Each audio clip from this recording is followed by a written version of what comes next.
This week, join me as I travel to the southern tip of South America to investigate the legends of Bigfoot in a magical land called Patagonia. The word Patagonia itself means big feet? Who knew? Along the way, I uncover manuscripts describing a race of giants, ride in the pampas with the fabled gauchos, encounter intriguing fossil evidence, and journey to glacial ranges. This is a kind of inland Titanic disaster waiting to happen. Great! Let's go in there! All in an effort to uncover the real story behind the giants of Patagonia. It's huge! Yeah! We're digging for the truth, Yeah! and we're going to extremes to do it.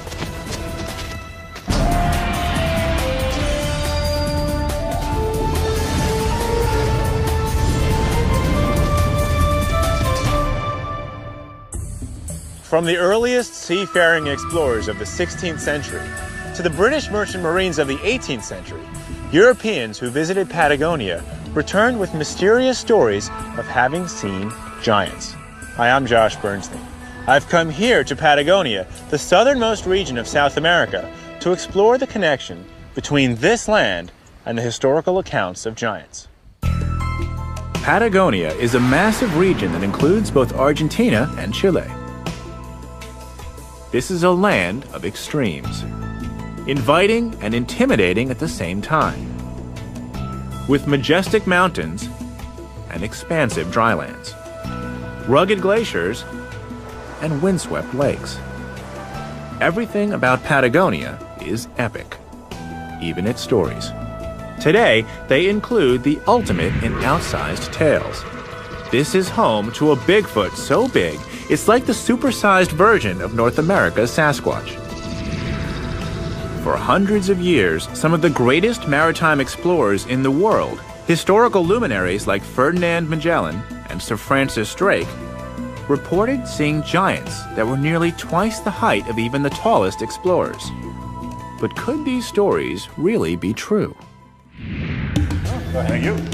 To find out, I'm meeting Dr. Pepe Perez Golan at the Museum of Anthropology in Buenos Aires, where he wants to show me the earliest records of giant sightings. Yeah.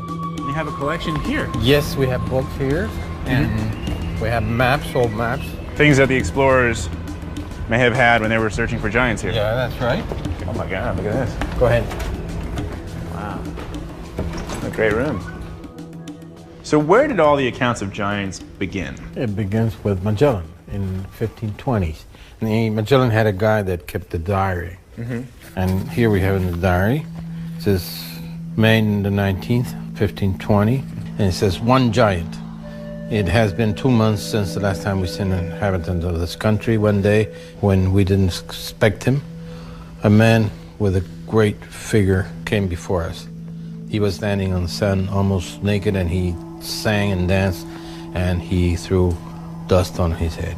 Wow, so this is the first account of giants. May 19th, 1520. Yeah, that's right. And after that, there were more accounts. There were more things. We have here a newspaper from England, and they also talk about giants. 1766. That's right. And we have here a book published here in Argentina, and you have here the engravings about the giants, and you can see this huge guy with a fur cape. Oh wow, look, it's much bigger than a person. Yeah. Huge. It's almost a third bigger than a European. And you have here the same person. Here you see the Patagonia sitting there, and the British They're almost as tall as a man even when they're sitting. Yeah, that's right. So these explorers who are seeing these giants, these are not just like dime store novelists. These are real explorers. No, they're explorers and they're scientists, and they were trying to describe what they saw. The number of eyewitness accounts describing these giants is astonishing, and the descriptions of these giants draped in fur are remarkable. One of the sailors put it this way. Some of them are certainly 9 feet, if they do not exceed it. The Commodore could but just reach the top of one of their heads, which he attempted on tiptoe. They are prodigious, svelte, and as well and proportionally made as ever I saw people in my life. Then they found also these huge bones. Giant bones. That's what they thought. In 1616, Dutch explorers Jacob Lemaire and Willem Schouten described stumbling upon a pair of skeletons more than 9 feet tall at Port Desire. They left the bones where they found them, but their descriptions convinced people that these belonged to some gargantuan race of humans. With so many credible sources sending back these testimonies, the accounts of giants became accepted as fact. So much so that even modern map makers began to redraw the maps of the region based on these stories. And here you can see the region of the giants. Land of giants. The land of giants in Patagonia. And they call them Patagonia because they saw this huge footprints. Patagon means the big foot. Sorry, the word Patagonia itself means big feet? It does. Who knew? Okay. You have this British map, and now it's called Patagonia. And here you can see also in French. Yeah, the Patagons. Here are the Patagons. See, I thought that it was just sort of a myth. No. But these are reputable people saying there are They giants here. They made maps that said there are giants here. I haven't seen that for other giants. I don't see any maps saying like Sasquatch lives here or Yeti lives there. But here it's like giants, giants, giants. The evidence is compelling. Were they a race of giant men? Just who were these remarkable beings? If the indigenous population of Patagonia were giants, one might expect to find some record of that in the native culture here today. To explore that theory, I'm heading to the Chilean side of Patagonia to meet a physical anthropologist. Let's see what he has to say. Buenos días. Vamos a Chile.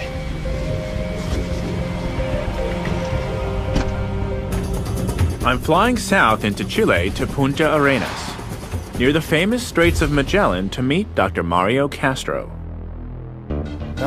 He's a physical anthropologist, someone who studies the remains of ancient cultures. He tells me that the natives I'm interested in are called the Tehuelche. And since they no longer exist, all we're left to examine are their remains. And we're going to take this one, which is a skeleton from a Tehuelche. So you can see the size of a Tehuelche. Anthropologists have dated the remains in this box and have found that this man lived around the same time that the explorers were here. So we're going right to the source. The common name The skull looks relatively normal, maybe a little big. But it's the spine that surprises me. It looks much bigger than I expected. And so does the jaw. This looks promising. Mario is an expert on skeletal morphology, the study of the shape of skeletons. The prominent and protruding eyebrows on this skull, he says, suggest that this person had unusually strong features. So the amount of bone you're seeing here is significant. It's significant. Compared to other groups, these were a lot more robust. Perhaps their heavy brows and square jaws would have set them apart from the explorers and made them seem otherworldly. But that's not all. Because they were very tall people, the Tehuelches on average were between 178 and 180 centimeters tall. So that's close to 6 feet here on average. Okay. Okay. But compared to other native groups from South America, they were very tall indeed, and very robust. Okay. And the whole body is sort of this more sturdy, robust, upgraded features. Yeah. The natives in this region, the indigenous population, other than the Tehuelche, were how tall? 5'5", 5'6". So everyone else in this It's region much shorter. is around here. Yeah. Mario explains that the Spanish explorers were also the same height, rarely taller than 5'6". Giants. So if I saw someone Yep. who was this much taller than I am, Yep. right? I wouldn't call that person a giant. I'd say, okay, it's a tall person. Yep. But that's not a giant. But if you look at the minds of the people at the time, these individuals had not watched TV, and when they come down and they see these tall individuals, which were not as equal as them in terms of the skin color, in terms of all the facial traits and their robusticity, they look at them as giants. Interesting. So there may be some cultural interpretation going on. Absolutely. Traveling to mysterious lands would have been daunting, or unnerving at the very least. And when they saw these tall people with such different features, or their skeletal remains, the explorers could have reasonably concluded that they were in the company of giants. But the stories of these giants is like these massive 9-foot-tall, hairy men, like these fur-covered men. Where does this story of these giant furry men come from? They did wear these big capes. When these people were wearing the cape, they looked much bigger, much stronger, much more robust compared to other individuals. Is that one there? Yes, we have a fur cape, and if you look at the size, the length of this cape, It's huge. and this is a big one. This is made one cape. Oh my God. This is one cape Okay. for one individual. The natives may have been no taller than me, but draped in these huge fur capes, they probably seemed larger than life to the explorers. It's not hard to imagine why the explorers thought of these people as giants. But here's the strange thing. Apparently, the stories didn't start with the European explorers. The natives themselves had stories of giants, but their giants were not human. So Mario tells me that the famous gauchos of Patagonia know all about these tales today. They're of colonial and Indian descent and still carry on many of the traditions passed down from the natives. Traditions like the boleadoras. these are boleadoras, the so-called boleadoras that were used in Patagonia by the Welches. This was used for hunting. Oh, I've seen it. This is the three balls that you throw over your head. Exactly. So since I can't talk to the Tehuelche today, because they're just no longer here, Yes, maybe the gauchos could tell me more about these giants. absolutely. They probably know legends or myths about the giants. Wow, sounds like I've got to go find me some gauchos. The belief that giants lived in Patagonia was so pervasive that early maps were commonly labeled Regio Gigantum, Land of Giants. I've seen evidence of an extraordinarily robust people who gave the explorers reason to think that giants existed here. But it's the native legends that could hold the key to the bizarre Bigfoot stories of South America. Now I'm crossing the border once again to go to the outskirts of Buenos Aires to meet some gauchos and learn more about the legendary giants of Patagonia. The word gaucho means nomad or orphan, basically somebody without attachment. Today, the gauchos are still nomads in spirit, moving across the ranges as the cowboys of Argentina. I'm hoping that their connection with the people of the past can tell me more about the legends and stories of giants. Pleasure to meet you. This horse likes to run. So you guys are doing what? Herding the cattle. Herding the cattle. Yeah. Can I help? Yeah, that one. Yeah.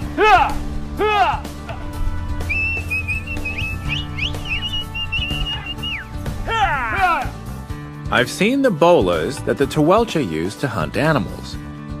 These handmade weapons were unique to the Indians of the region. Over the centuries, the gauchos learned to use the bolas too. It's a skill they've passed down through the generations. Could the Bigfoot stories of the natives have been passed down along with them? Move along, little doggies. You're going to? We stop here? Yeah, we stop here. Good job. All right. Sergio, pleasure to meet you. Nice to meet you. Yeah. Adolfo, Nice to meet you. pleasure to meet you. Yeah. So I came for these. Boleadoras. The boleadoras. We are going to show you how to use them. We should go far away from the animals. Okay. Just so it's safe. You can teach me how. You're the boleadora master. Okay. We don't want to hurt any animals, so the gauchos have recruited another type of prey. We want to Alright, introduce you to paisa. Bolas can be pretty dangerous. So Paisa has wrapped protective padding around his legs. Good luck, Paisa. Ready? Okay, we better back up. Swung overhead in a whirling motion and thrown with precision, Good luck. the boleadoras wrap around the legs of the prey, in this case, Paisa. You got him. Nice shot. You're okay? Here, nice. Congratulations. You survived. Wow. Look at that. Okay. My turn? Can I try? Yeah, you Show can, me you how? can try, yeah. I'm not as skilled as Sergio. I can't bring myself to swing the bolas at our victim here. So, I pick a bush. Like this. It was close. I'm gonna do it again. This method of using boleadoras was unique to the natives of Patagonia. Aquí? No, straight. While the gauchos today have some European ancestry, their knowledge of weapons like this comes directly from native groups, including the Tehuelche. All right, here we go, Bush. Perhaps that knowledge includes stories of giants. And I'm coming after you. Ah, ha! Ha ha! Adolfo says he's heard the tales. They used to tell a story about hairy creatures, beasts that they were very afraid of. Big animals. Yeah, scary big animals. Yeah. How big? It was about 3 meters tall. Oh, very big. Yeah, very big. So terrifying were these giants that early natives incorporated them into their folktales and legends. The stories tell of a gigantic, hairy creature that roamed the forest, letting out a blood-curdling scream. On top of that, these giants were said to have a tail. They said that they couldn't get their arrows to penetrate their skins. And even some explorers in Patagonia said that the bullets didn't make any effect on the animal. And stories are still being told in the gaucho community? Oh yeah, they are passed over from generation to generation. Yes, yeah. The legend is alive. Could these legends be true? Could a Bigfoot with a tail actually exist here? To determine the truth behind these stories, I traveled to the coastal town of Bahia Blanca to meet a renowned paleontologist. Okay. She's one of the world's foremost experts on ancient animals. Her name is Silvia Aramayo. She spent more than a decade studying and analyzing the remains of giant creatures.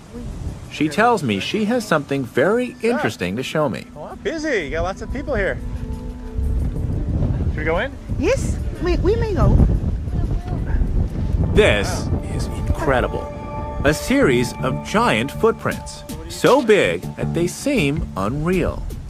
These footprints were buried under sand until a big storm exposed them in 1968. Silvia's colleagues, Teresa Manera and Roque Bianco, were the first to see them and realized they might be ancient fossils. Today, Silvia and her crew are making molds of the footprints to preserve a record of their size and shape. Can I put my foot in there? Yes, if you can, but be careful, very careful. That's huge. Huge. And then he went over here. And the other on the left, yes. Ugh. Wow, that's huge. It's amazing. This is so exciting. Because as I said, I'm on the trail of giants, and this is the first evidence I've seen of giant footprints actually on the landscape. The land of big feet. That's what I've learned Patagonia means.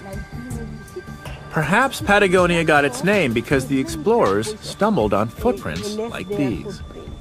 When was this footprint pushed in? When 12,000 years ago. And so what, back then, if we were here 12,000 years ago, this was mud? It was mud, exactly, yes. Okay. And, exactly. this creature came in, and this giant that's came in and right. squished its footprints in here. Paleontologists know this because of the animal's gait and the depth of the tracks. The shape of these prints told them what kind of creature created them. Megatherium footprint. Megatherium. Megatherium. What is a megatherium? Like an elephant? It's a ground sloth. This is a sloth? This is sloth, yes. Sloths today make footprints that are very similar. That's why scientists believe that these belong to a sloth species. As more and more Megatherium fossils have been discovered, a clearer portrait of the creature has begun to emerge. Sloths are like this big. What did this thing look like? This, like this. This is what made this? That's a giant sloth. A giant sloth, the ground sloth. And the animal upright was 6 meters high and 5,000 kilograms in weight. That's about 20 feet tall and 11,000 pounds. Oh my God. That Tiny compared is to- huge. Yes, And it's covered in fur. yeah, that's right. And this sloth can walk on 2 legs? Walk it upright, yes, that's right. A Because giant the creature hands- walking But is that on normal for an 2 animal feet. that size? That's what the gauchos told me. Yes, The Bigfoot that made these tracks is no myth.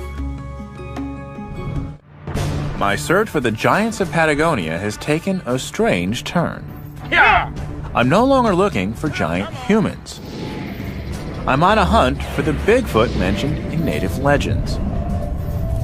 I've seen one creature's huge fossilized footprints, and now, to get a real sense of the size of this animal, I'm heading to La Plata Museum near Buenos Aires, where I've heard a complete skeleton of a megatherium is on display. I'm curious to learn more about these giants, so I'm here to meet Chief Paleontologist Susana Barco.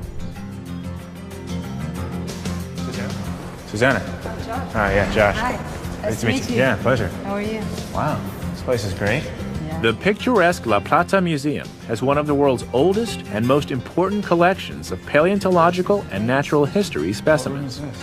These are real bones? Real bones, all of them. Okay, this This is an elephant. Are there any giants in this room? Well, beside the elephants, Yeah. the real giants are at the paleontology exhibition. Okay. Megatherium. This is the giant. And this is what made the footprints I saw. Yes, of course. Look at that. Megatherium americanum. Megatherium americanum. Weighing as much as an elephant and standing around 20 feet high, the Megatherium was a very impressive animal. This is just one of the many skeletons that scientists have found throughout South America. And I see that you've got it standing on 2 feet as it was walking. Yeah. Is that how it normally moved? Yeah, that's right. Is there any way to know when this thing lived? Well, they live between 2 million years ago and 10,000 Up to 10,000 years years ago. ago. 10,000 years ago. But no one knows if modern humans saw or had any contact with the Megatherium. Experts believe it's unlikely that the native stories of giants were based on these creatures. But Susanna says the early natives did have contact with a cousin of this animal, the Mylodon. And the Mylodon, it seems, could certainly have been the natives' legendary Bigfoot. Hairy creatures that thundered through the forest at night, letting out blood-curdling screams. And the skin of a Mylodon is right here in this museum.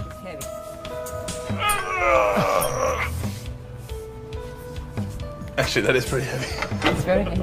I told you. This piece of skin was found over a century ago in 1895. It created quite a sensation because no one had seen anything like it before. That must have been exciting to discover it. What did they think when they found this skin? Well, they think that they belong to a species that is still alive. And that's because the pelt seemed so fresh. They felt certain that animals like this still roam the land. But we now know that this pelt belongs to the Mylodon and is about 8,000 to 10,000 years old. This unusual skin seems consistent with the native tales about the Mylodon's thick hide. What are these things? Those things are small pieces of bone. They're part of the skin. Yeah, they're part of the skin. That's pretty hard. Yeah. So they have like armor-plated skin. It's an armor plate. Wow. This is interesting because I've heard from the gauchos how hard their skin was. Yeah. The gauchos told me stories about mysterious encounters between the natives and these giants. They spoke of firing their arrows at these enormous wild beasts. But instead of harming the animals, their arrows would bounce off and fall to the ground. Not all Looking at this bony skin, those tales seem more believable. Mylodons. People found Susanna tells me that Mylodons were well over 7 feet tall. Gave like renewed That's pretty tall. giants in Patagonia. Could these be the true source of the native stories of Patagonian giants? that come here. Is there any I wonder if it's possible that the Mylodons could have continued to exist from the time of the early natives into recent history. Well, scientists, we don't have the proof for that. But there are people that still believe that these animals are still alive. Mylodons certainly meet the criteria I'm looking for. They could stand on 2 feet, they were covered in fur, and over 7 feet tall, they were definitely giants. And there are people called cryptozoologists who believe that there's a possibility that the Mylodon could still be alive today. I'm returning to Chilean Patagonia to the town of Puerto Natales to meet Charlie Jacoby, a reporter, seasoned explorer, and cryptozoologist. He lives and works in London, but he may know more about the South American giant sloth than almost anyone else. Probably. He's brought me to a cave outside town where an exciting discovery was made in 1895. Shall we go in? Yep. Find some Mylodons? Let's go find some Mylodons.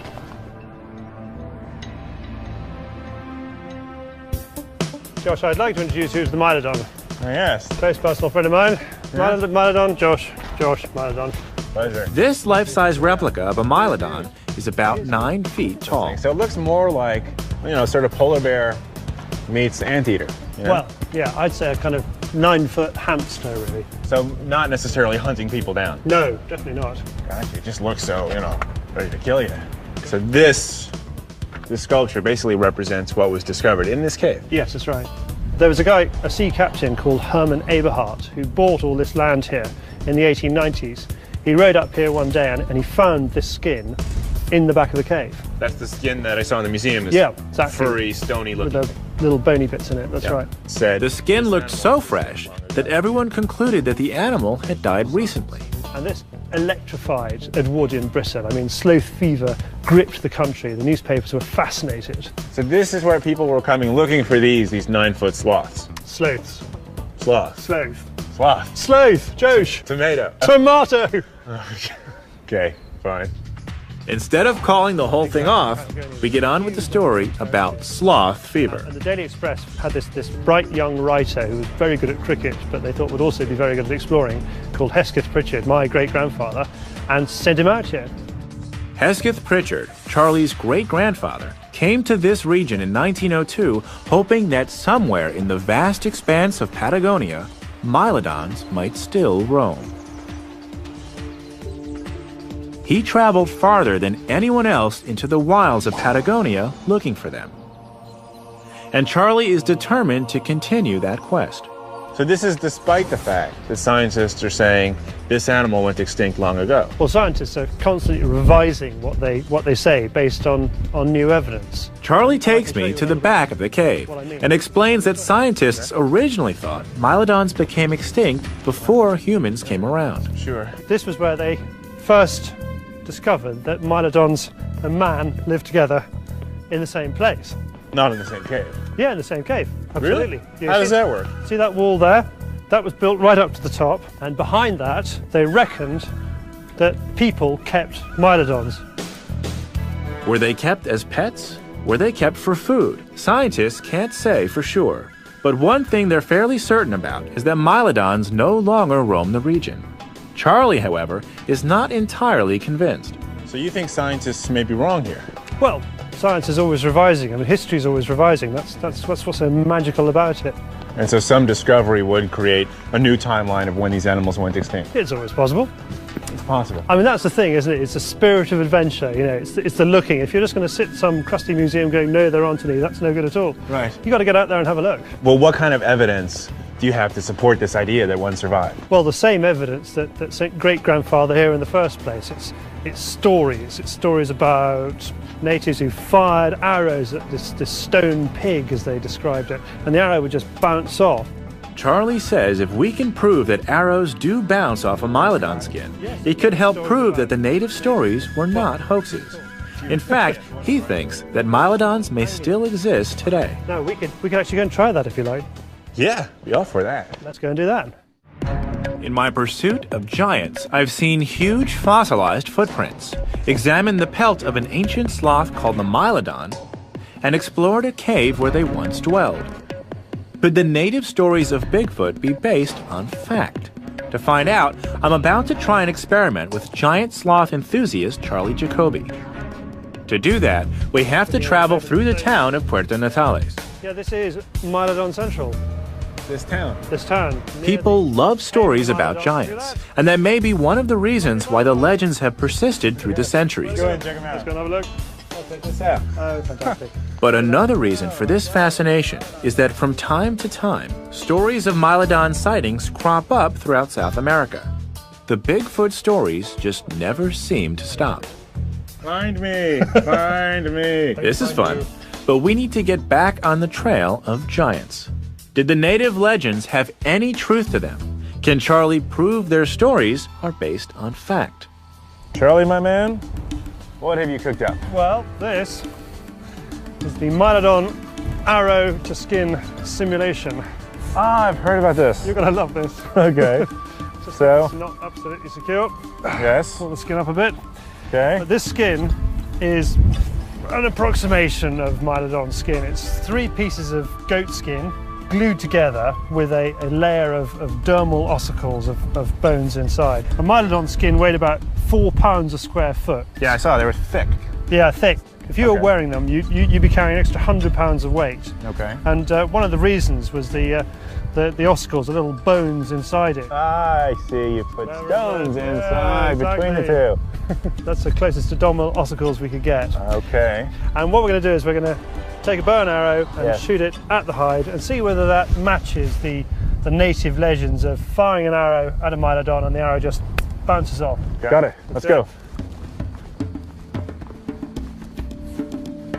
Right, here we go.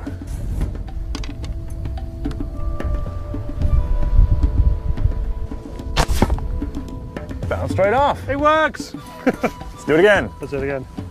So absolutely no Mylodons were hurt in the making of this film. Did it again, fantastic. There you go. No holes. Not a scratch. That's what we wanted. Wow. So that goes saying, people who poo-poo these local legends about arrows bouncing off Mylodons. I mean, this is a kind of Pleistocenic tank.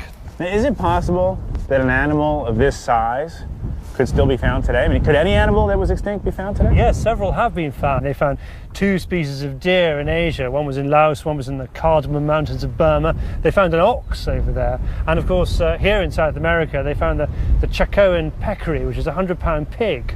So they thought all these animals were extinct and then they recently found them? Yes, I mean, they're mainly nocturnal. People miss them very easily. And that's what I think we're looking for with the sloth. And you think that someone could actually find one? Yeah. What would we do if we wanted to look for one? Well, I've got a bit of mad science which just could give us the way to do it. All right, mad science works for me. Let's go do it. Let's do it. It's time for Charlie and me to head to the lab. Absolutely. What is that? It's 10,000-year-old sloth dung. And these are from the cave? These are from the Mylodon cave. Any man walking around with a box of dung's got my attention, that's for sure. Fully and completely, I hope. What Charlie has in the box are what scientists call coprolites, better known as prehistoric dung. If this stuff was still steaming, you'd reckon it had been left there a few minutes before, wouldn't you? Yeah, to me it doesn't look like any different than other. They completely fooled the scientific community of the late 19th century. Mm-hmm. But they thought this was fresh. They did. And 50 years later, 30 years after Hesketh Pritchard had died, we found out from carbon dating that it wasn't fresh. But this dung can tell us much more than how old it is. So Charlie and I are going to do a bit of forensic scatology. Should be interesting. If we take some of this stuff, okay, and we're going to find out what's inside it, and from that, we're going to be able to work out where this sloth might live today. So how do we actually sample one of these? Well, we just break it up? I want you to take a little piece, crumble it up, and stick it in that glass dish just there. Like this size? Yeah, about that.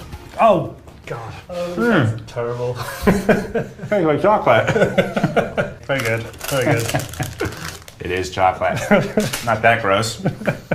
Take a piece like this. Take a piece like that. Not eat it. Not eat it. Crumble it up. Crumble it. And then just stick it under that glass over there. Just what? Do I squish it up? Squish it up and you can look at all that. With only 5 teeth on the top jaw and 4 teeth on the lower, Mylodons couldn't chew their food well. And that's good news for you and me. There we go. Oh, wow. And what's incredible is you can see all the bits and bobs inside it, can't you? Yeah, I see a lot of fibrous material. That is grass, man.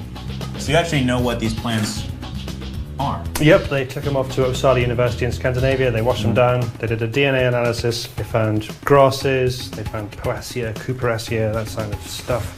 Now we're going to use that information, we're going to find out what plants it ate, what minerals it ate, what kind of climate there was 5,000 years ago, 10,000 years ago when this thing was in southern Chile, and we're going to work out from that where we think it could be today. By analyzing the dung, scientists have concluded that the Mylodon ate grasses like these. A serious grass. And it's a Marsipospermum. Marsipospermum. And we know that this stuff grows in what's called Magellanic moorland.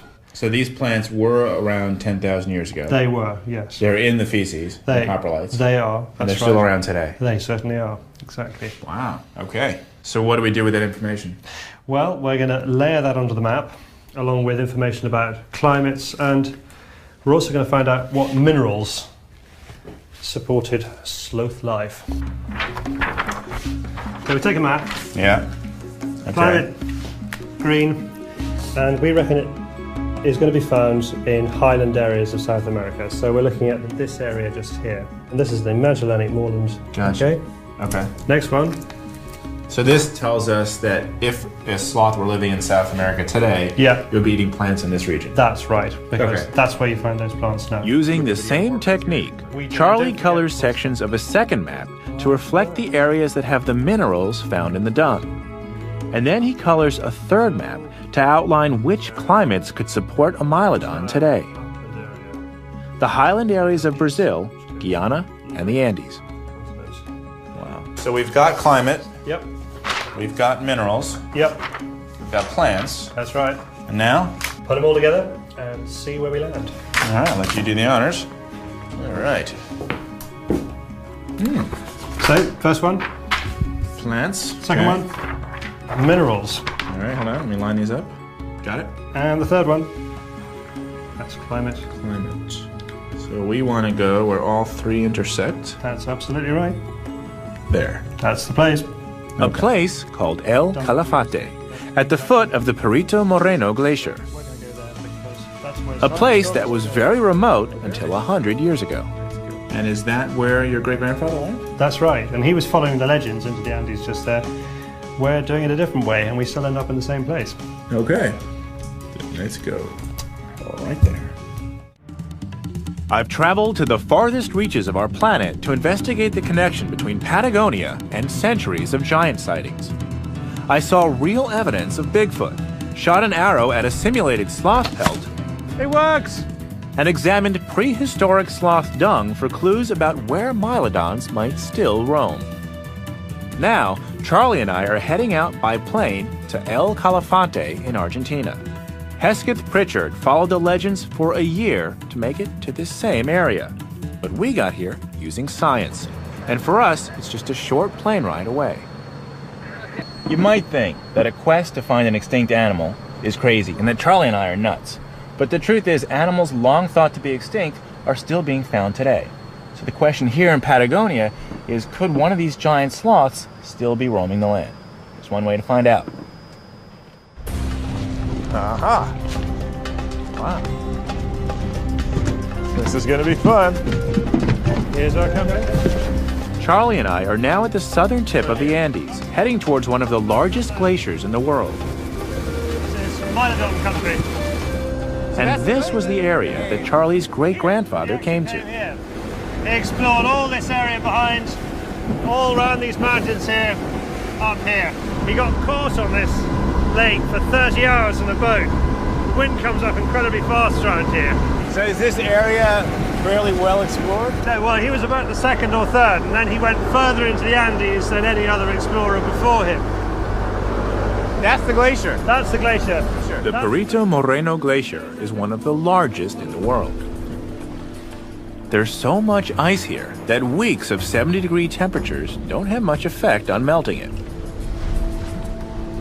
It stretches deep into the Andes and ends in some of the most remote areas. There are pockets in here that have yet to be stepped on by humans. There are pockets inside the Andes that have yet to be stepped on by humans, that's right. So okay. is this a fairly safe area to explore? This is not a safe area, no. It's not. You've got those blocks of ice falling off the glacier. You've got ice that's underwater that can surface at any time, could take out your boat completely. And you've got icebergs everywhere. I mean, this is a kind of inland Titanic disaster waiting to happen. Great. Let's go in there then. Okay. Let's do this. Can we go? We go to the front of the boat for a better view of this massive hunk of ice. Look at this. Fantastic. A 200-foot wall of water that's been frozen for thousands of years towers in front of us. We're completely dwarfed by it. This is truly one of the most spectacular sights I've ever seen. But then, Charlie breaks more bad news. There's a curse. Many of the people who have been involved in the search for the giant sloth have died in their 30s and 40s. Doesn't worry me personally, but... How old are you? I'm in my 30s. Me too. We got 10 years, we'll be all right. And you waited till I got all the way out here before you told me about this. Sorry, Josh. What's up with that? Curse or no curse, I'm on a mission to explore whether or not Mylodons could exist today.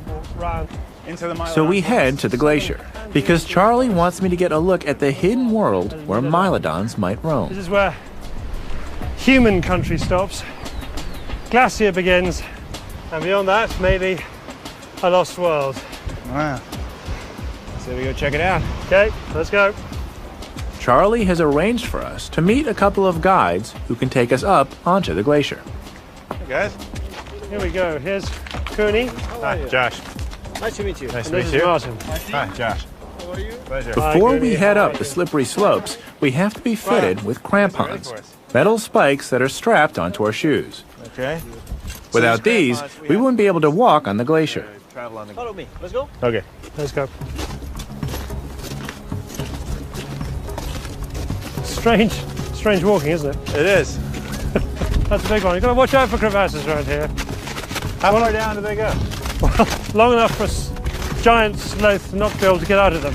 Oh. Approaching the glacier by boat is dangerous because chunks of ice can break off suddenly. But I'm told hiking on top of the glacier is a lot safer. So safe, in fact, that they're letting us up here without any expedition gear or special equipment. Look at these guys. They're like totally expeditioned out, backpacks and hiking gear. They are. And you look like you're going birding. This giant mass of ice covers an area of 160 square miles, forming a natural barrier between the populated areas below it and the remote mountains above. With the ice constantly melting, the glacier changes its shape every day. Okay, I've seen this in like every Hollywood movie. There he goes in. Ready? Oh my God! Well, wait, sorry, look at that. That's I didn't realize coming across how deep it went. So far, it's been pretty easy, but it's a long and arduous trek to the mountains beyond. And being near the Chilean border, we can't take a helicopter to the ranges above. Officials don't let private airplanes enter this Where there region. could be a lost world. So Charlie has brought me to this point. This is the closest he and I can get to the area where Mylodons might be. That's the kind of lost world I was talking about. The mountain here on the other side of the glacier. That's right. Okay. It's got everything you need in a lost world. It's got a glacier on two sides, a big body of water on the third side. Inside it, there's the right minerals, the right plants. This could be it. This has been a long journey, but what I've learned is pretty amazing. I've seen evidence of oversized humans who were awe-inspiring to the explorers. I've looked at tracks that prove that the native Bigfoot legends were based on some hard evidence. And following the footprints, I've been to a cave where early humans actually lived side by side with a bipedal giant. Could these giants, the Mylodons, still be alive today?